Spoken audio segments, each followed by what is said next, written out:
என் பெயர் ஆகாஷ். நான் கடந்த 5 வருடங்களாக யூடியூபில் அமானுஷ்யமான இடங்களை தேடி பயணம் செய்து வீடியோக்களை பதிவிட்டு வருகிறேன். என் சேனலின் பெயர்தான் நீங்கள் இப்போது பார்த்து கொண்டிருக்கும் ஆத்மாக்களுடன் ஒரு பயணம். பொதுவாக நான் பகல் நேரங்களில்தான் பாழடைந்த கோட்டைகள், கைவிடப்பட்ட வீடுகளுக்கு சென்று வீடியோ எடுப்பேன். ஆனால் அன்று நான் எடுத்த முடிவு என் வாழ்க்கையின் மிக விசித்திரமான, பயங்கரமான இரவாக மாறும் என்று நான் நினைக்கவில்லை. அன்று ஒரு சனிக்கிழமை இரவு. சுற்றிலும் அடர்ந்த காடுகள் சூழ்ந்த ஒரு மலைப்பாதையில் நான் என் காரில் சென்று கொண்டிருந்தேன். அந்த பகுதியில் பல வருடங்களுக்கு முன்னால் ஒரு அணைக்கட்டு கட்டியபோது ஒரு முழு கிராமமே தண்ணீருக்குள் மூழ்கி போனதாக ஒரு தகவல் உண்டு. கோடை காலங்களில் தண்ணீர் வற்றும் போது அந்த கிராமத்தின் சில சிதிலமடைந்த வீடுகளும் ஒரு பழைய கோவிலும் மட்டும் வெளியே தெரியுமாம். அந்த இடத்தை பற்றி பல மர்மமான கதைகள் உள்ளூர் மக்களால் பேசப்பட்டு வந்தன. நள்ளிரவில் அந்த வற்றிய பகுதிக்கு சென்றால் அங்கு மூழ்கி இறந்தவர்கள் காண முடியும் என்பதுதான் அந்த பேச்சு. நான் காரை ஏரியின் கரைப்பகுதியில் நிறுத்தினேன். மணி சரியாக இரவு 11 இருக்கும். கார் விளக்குகளை அணைத்தவுடன் சுற்றிலும் ஒரு பயங்கரமான இருள் சூழ்ந்து கொண்டது. வானத்தில் நிலவு மேகங்களுக்கு பின்னால் மறைந்திருந்ததால் என் கையில் இருந்த டார்ச் லைட் வெளிச்சம் மட்டுமே எனக்கு துணையாக இருந்தது. நான் என் கேமராவை கையில் எடுத்துக்கொண்டு வற்றிய ஏரிப்படுகையின் சீற்று நிலத்தில் மெதுவாக நடக்கத் தொடங்கினேன். தண்ணீர் வற்றிய அந்த பகுதியில் தூரத்தில் சில பாழடைந்த சுவர்கள் தெரிந்தன. நான் நெருங்கிச் சென்று பார்த்தபோது அது ஒரு காலத்து வீட்டின் இடிபாடுகள் என்பது புரிந்தது. சுற்றிலும் ஒரு விதமான அழுகிய வாசனை வீசியது.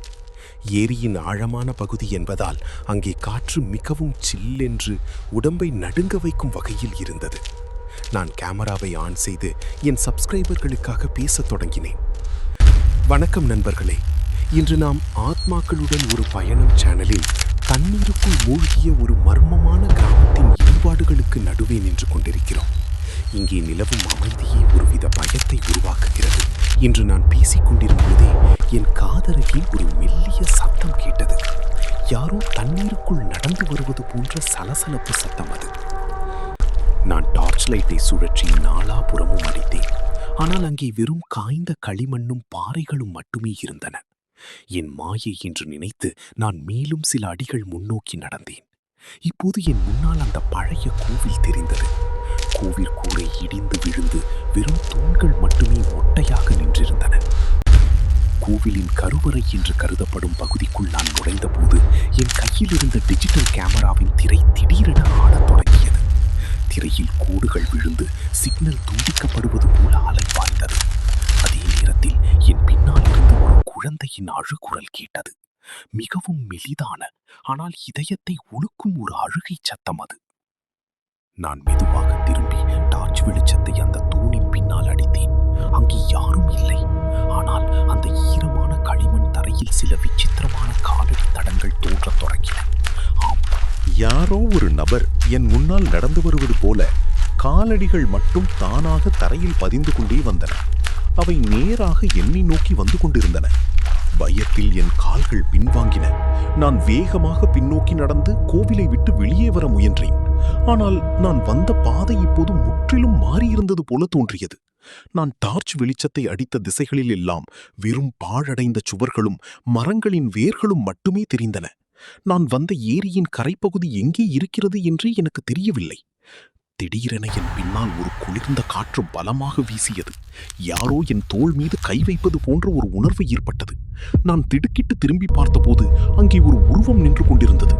அதன் முகம் தண்ணீரில் பல நாட்கள் ஊறியது போல வெளுத்து கண்கள் இல்லாமல் வெறும் பள்ளங்களாக காணப்பட்டது. அதன் உடம்பில் இருந்து தண்ணீர் சொட்டிக்கொண்டே இருந்தது. நான் பயத்தில் கத்தினேன். என் கையில் இருந்த டார்ச் லைட் கீழே விழுந்தது. அந்த இருட்டில் என்னை சுற்றி இன்னும் பல உருவங்கள் மெதுவாக எழுந்து வருவதை என்னால் பார்க்க முடிந்தது. ஆண்கள், பெண்கள், குழந்தைகள் என பல ஆன்மாக்கள் என்னை சூழ்ந்து கொண்டன. அவை அனைத்தும் அந்த ஏரி நீரில் மூழ்கி இறந்தவர்களின் ஆத்மாக்கள் என்பதை என் மனம் உணர்ந்தது. அவை என்னை நோக்கி கைகளை நீட்டின. அவற்றின் வாயிலிருந்து எந்த ஒலியும் வரவில்லை. ஆனால் என் மனதிற்குள் ஒரு கதறல் சத்தம் கேட்டது. எங்களை இங்கிருந்து கூட்டிச் செல், எங்களுக்கு விடுதலை கொடு என்று அந்த ஆன்மாக்கள் அலறுவது போல எனக்குள் தோன்றியது. அந்த அதிர்வை தாங்க முடியாமல் நான் என் காதுகளை பொத்திக் கொண்டு தரையில் அமர்ந்தேன்.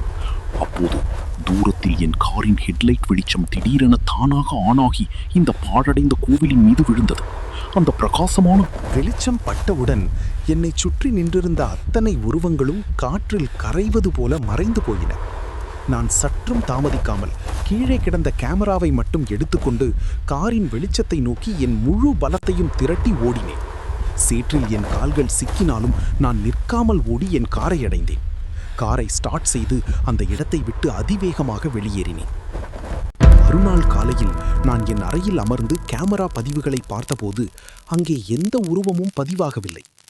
ஆனால் நான் பயத்தில் கத்திய சத்தமும் சுற்றிலும் கேட்ட அந்த மெல்லிய அழுகுரல்களும் மிக தெளிவாக பதிவாகி இருந்தன. ஆத்மாக்களுடன் ஒரு பயணம் என்பது வெறும் பொழுதுபோக்கல்ல, அது சில நேரங்களில் நிஜமாகவே ஆபத்தான பாதையாக மாறிவிடும் என்பதை அந்த இரவு எனக்கு கற்றுக் கொடுத்தது. இந்த கதையின் மர்மம் இத்தோடு முடிந்து விடவில்லை. இது வெறும் தொடக்கம் மட்டுமே.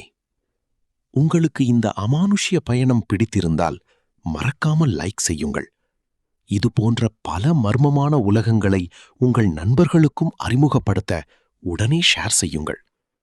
நிழல்களுக்கு பின்னால் மறைந்திருக்கும் மர்மங்களை ஒவ்வொன்றாக அவிழ்க்க நமது சேனலுக்கு சப்ஸ்கிரைப் செய்து அந்த பெல் பட்டனை அழுத்தி எங்களுடன் பயணியுங்கள்.